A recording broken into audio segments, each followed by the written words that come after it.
안녕하세요. 김상순 TV입니다. 중국의 올해 이상기후는 참으로 특이한 경우라고 할 수 있습니다. 61년 만에 가뭄과 폭염이 올해 5월부터 쓰촨성과 중칭시를 중심으로 시작되었고, 이로 인하여 예년에는 폭우와 홍수 사태로 큰 피해를 입었지만 올해는 달랐습니다. 올해는 정말 오랜만에 폭우와 홍수 사태는 피했지만, 그러나 또 다른 재앙이 중국인들에게 닥치면서 예년과는 다른 고통을 주었는데요. 지난 4월 말 5월 초부터 쓰촨성과 중칭시에서부터 시작된 폭염과 가뭄 사태는 양쯔강을 따라 점점 동쪽으로 확대되면서 물 부족 사태를 일으켰습니다. 쓰촨성의 주요 댐들이 물 부족으로 수력 발전을 예년보다 무려 50% 이상 하지 못하는 지경에 이르렀고, 이 댐들로부터 전기를 공급받던 쓰촨성, 충칭시, 후베이성, 괴이저우성, 후난성, 안회성은 물론이고 더 멀리 양쯔강의 하류에 있는 저장성, 장쑤성, 상하이시의 경우에도 전력 부족에 시달려야 했던 것입니다. 여름이 되어도 폭염과 가뭄 사태는 계속 이어졌고, 급기야 양쯔강의 수위는 계속해서 내려가서 양쯔강의 상류에 속하는 충칭시와 후베이성 우한시를 지나는 양쯔강은 바닥을 보일 정도로 말라버렸습니다. 상류의 양쯔강이 말랐으니 중류 지역인 괴이저우성, 후베이성, 후난성, 안회성, 장시성의 양쯔강과 주변 저수지 및 크고 작은 댐들도 물이 마를 수밖에 없었죠. 양쯔강의 하류 지역인 저장성, 장쑤성, 상하시의 경우에도 물 부족과 이로 인한 전력 부족으로 공장 가동이 중단될 정도였습니다. 가을이 되어서도 올해는 그렇게 평소에는 쏟아지던 폭우가 오질 않고 있어서 물 부족 사태는 여전합니다. 늦봄과 여름 기간보다는 나아졌지만 강수량이 너무 적기 때문에 올해 중국의 남부 지역은 물 부족 사태에 시달리고 있는 것인데요. 중국의 최대의 담수호인 포양호는 양쯔강의 중하류 지역 농경지에 물을 공급하는 중요한 역할을 하는데, 이 담수호가 바닥을 드러내고 말랐습니다. 특히 가을에 접어들면서도 가뭄 사태는 심각합니다. 장시성, 후난성, 충칭시, 괴이저우성, 저장성, 후젠성 등지에서는 지난 8월 18일 이후 무려 33일이나 연속해서 가뭄경보가 내렸을 정도로 심각했는데요. 가장 심각한 곳은 장시성과 후난성이라고 합니다. 이 지역은 낮 최고 기온도 아직도 높아서 34도에서 36도를 유지할 정도라네요.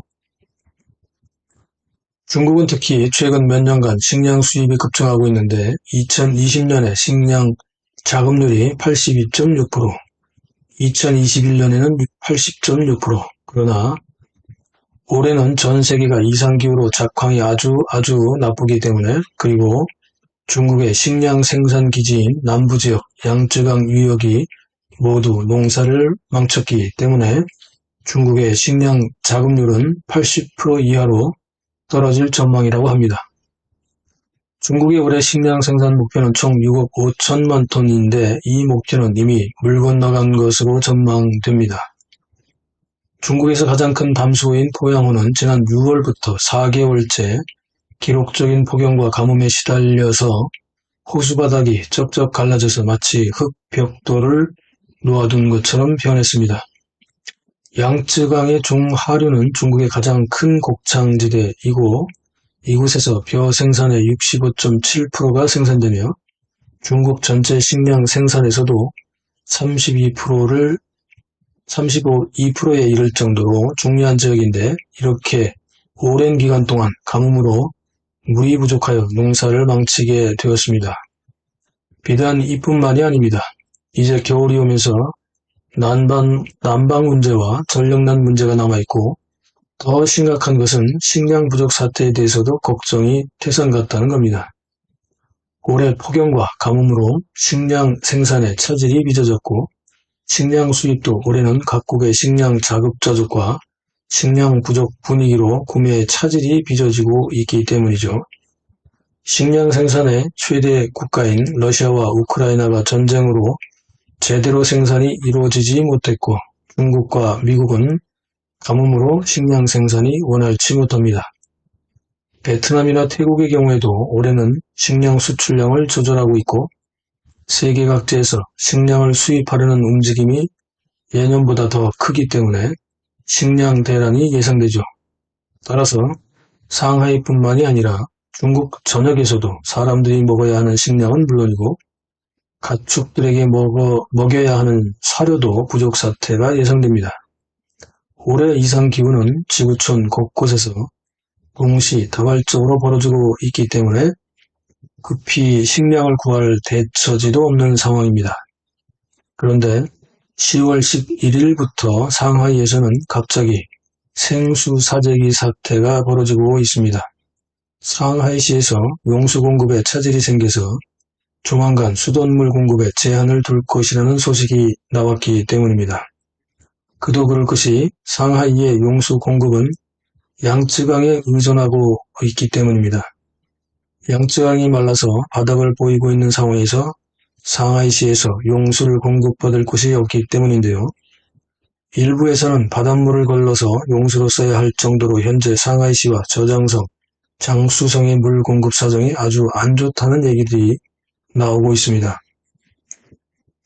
상하이시 사람들은 어제 오늘 불이 나게 마트나 상점으로 몰려서 대량으로 물을 사재기하고 있습니다.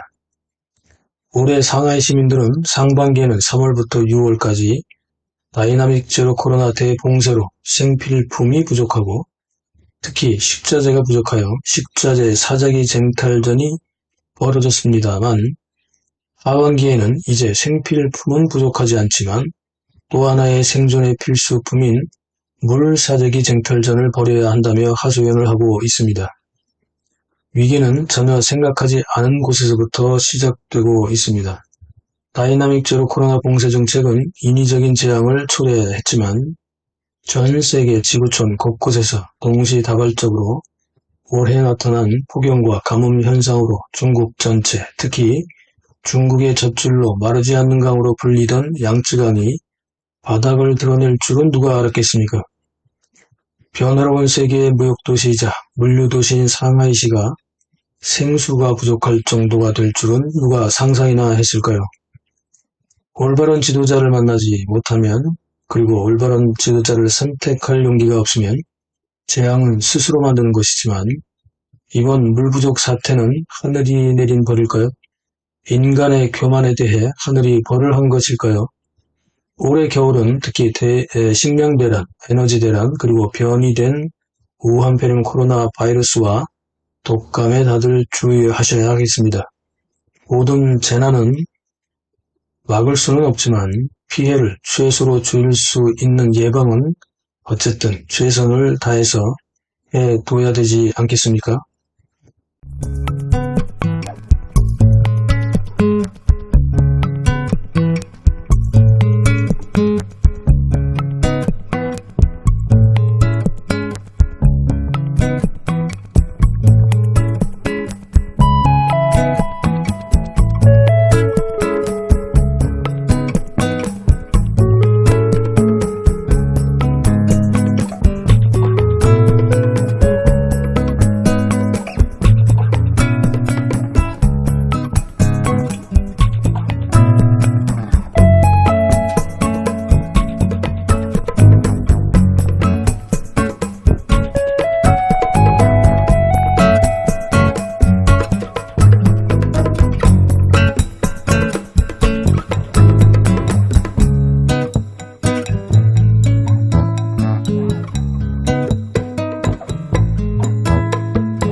영상 보시고 댓글로 소통하시죠. 구독, 알람, 좋아요 눌러주세요. 감사합니다.